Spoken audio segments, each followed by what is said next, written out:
আরজিকর হাসপাতালের নারকীয় ঘটনা রাজ্যের সমস্ত সরকারি হাসপাতালে রাতের নিরাপত্তা নিয়ে প্রশ্ন তুলে দিয়েছে।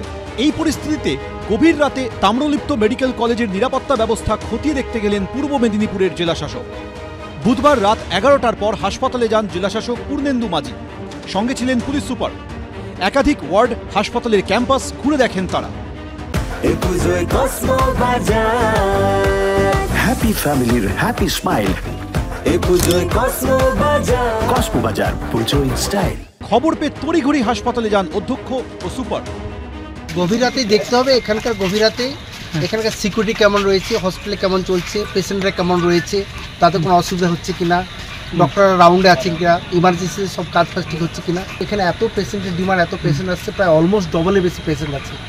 হয়তো সবাইকে বেড হয়তো প্রোভাইড করতে পারছি না, কিন্তু আমরা একটা অল্টারনেট অ্যারেঞ্জমেন্ট করে তাদের ট্রিটমেন্টটা দিচ্ছি, তাতে যাতে ভালো ট্রিটমেন্টটা পায়। এরই মধ্যে এক রোগীর আত্মীয় অভিযোগ করেন, ইনজেকশন দিতে তাদের কাছে টাকা দাবি করেছেন হাসপাতালের এক কর্মী। কত টাকা চেয়েছে?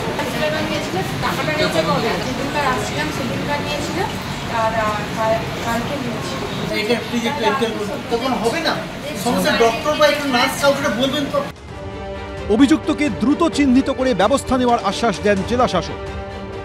উনি আজকে এসেছিলেন, আমরা খবর পেয়ে এসেছি। সেফটি সিকিউরিটি ইস্যু নিয়ে পুলিশের সাথেও কথা বললেন, কোন কোন জায়গাতে মানে না হতো বা অবাঞ্ছিত লোকজনরা আসার চান্স আছে সেইগুলো দেখলেন উনি, তারপরে উনি যা ব্যবস্থা নেবেন। আমরা দেখলাম নিরাপত্তা যে বিষয়গুলো রয়েছে আমরা খতিয়ে দেখছি। আগের থেকে আপনারা জানেন যে অনেক পুলিশ পোস্টিং বাড়ানো হয়েছে, সিসিটিভি ইনস্টলেশন, প্রত্যেকটা জিনিসই দেখা হচ্ছে।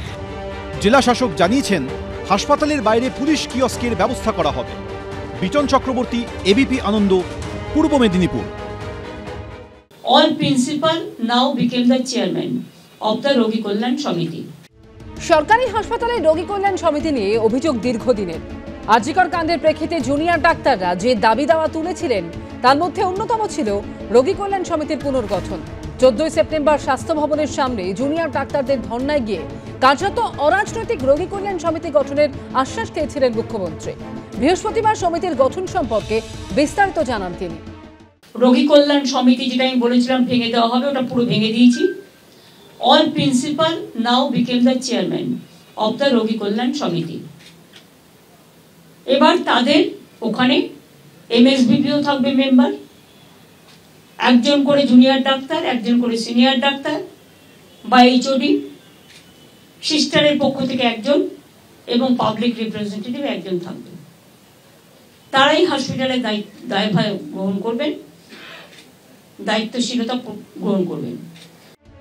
এতদিন রোগী কল্যাণ সমিতিগুলোর চেয়ারম্যানের দায়িত্বে জনপ্রতিনিধিরাই থাকতেন, স্থানীয় বিধায়ক বা সাংসদ ওই পদ পেতেন। আরজিকর কাণ্ডের পর এখন সেই পদ্ধতিতে পরিবর্তন হচ্ছে। এদিন বৈঠকের পর পুলিশ নিয়েও নতুন নীতির ঘোষণা করেন মুখ্যমন্ত্রী।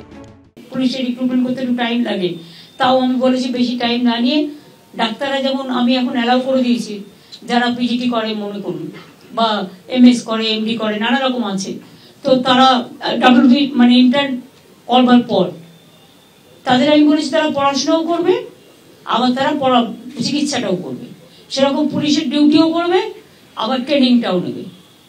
এইটা করলে আমরা কাজগুলো ওই 3 মাস 6 মাসের ট্রেনিং দেওয়ার প্রয়োজন নেই, কারণ আমার অত ম্যান পাওয়ার নেই, ম্যান পাওয়ারটা সব জায়গায় দিতে হয়।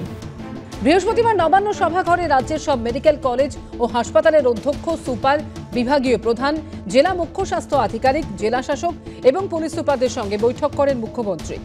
রুমা পাল, সুকান্ত মুখোপাধ্যায় ও সুমন ঘরাইয়ের রিপোর্ট, এবিপি আনন্দ।